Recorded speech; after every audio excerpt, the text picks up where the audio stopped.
Assalamualaikum warahmatullahi wabarakatuh. Perkenalkan, nama saya Hikmah Safira. Saya dari kelas PAI 6B.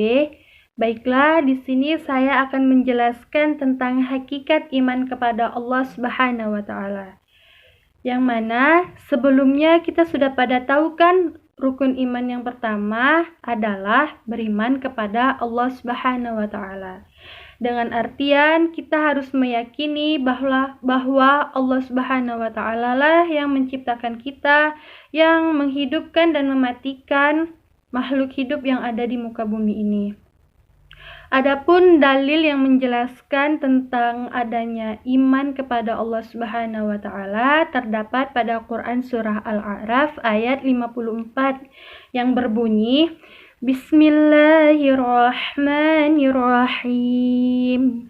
Inna rabbakumullahu alladzi khalaqas samawati wal ard fi sittati ayyamin thumma istawa 'alal 'arsy yughshil laylan nahara yatlubuhu hasithan wasyamsa wal qamara wan nujuma musakhkharatin bi amrihi ala lahul khalqu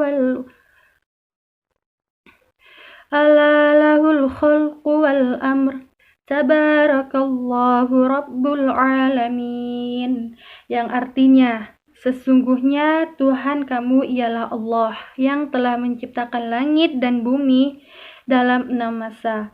Ia bersemayam di atas arasy-Nya. Dia menutupkan malam kepada siang yang mengikuti dengan cepat. Dan diciptakannya pula matahari, bulan, dan bintang-bintang masing-masing tunduk kepadanya. Ingatlah, menciptakan, memerintah, hanyalah hak Allah Subhanahu wa taala. Maha suci Allah, Tuhan semesta alam. Yang kedua pada Quran surah At-Thaha ayat 14 yang berbunyi,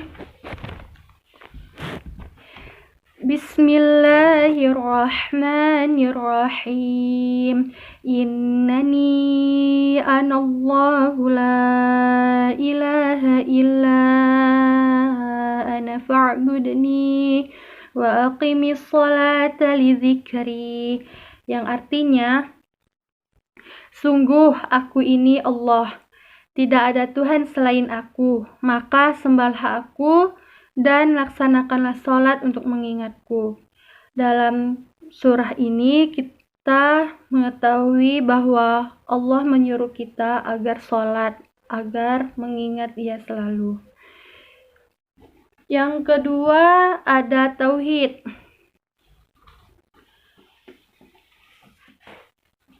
Tauhid merupakan sebuah akidah yang harus diyakini, diikrarkan, dan dilaksanakan dengan perbuatan oleh setiap muslim.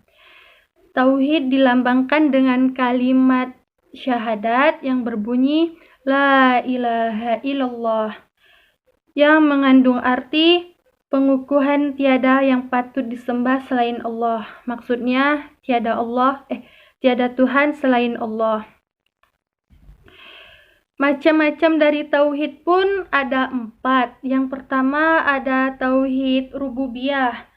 Tauhid rububiyah ini suatu kepercayaan bahwa yang menciptakan alam dunia beserta isinya hanyalah Allah sendiri, tanpa bantuan siapapun.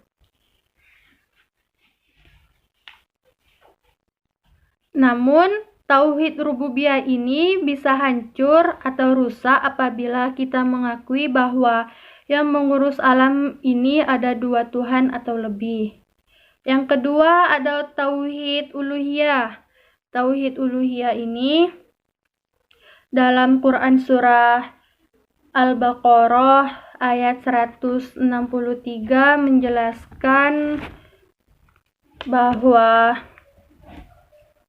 yang berbunyi Bismillahirrahmanirrahim. Wa ilahukum ilahun wahid. La ilaha illa huwar rahmanur rahim. Yang artinya Dan Tuhanmu adalah Tuhan yang Maha Esa. Tiada Tuhan selain Dia, yang Maha Pemurah lagi Maha Penyayang. Quran Surah Al-Baqarah ayat 163. Jadi, Tauhid uluhiyah ini kita percaya bahwa Allah lah satu-satunya Tuhan yang wajib kita sembah. Untuk membedakan mana yang tauhid rububiyah dan tauhid uluhiyah, secara singkat bahwa tauhid uluhiyah dapat dimiliki oleh orang-orang mukmin saja, sedangkan tauhid rububiyah semua orang mempercayainya sekalipun dia adalah orang kafir. Yang ketiga, tauhid asma wa as-sifat.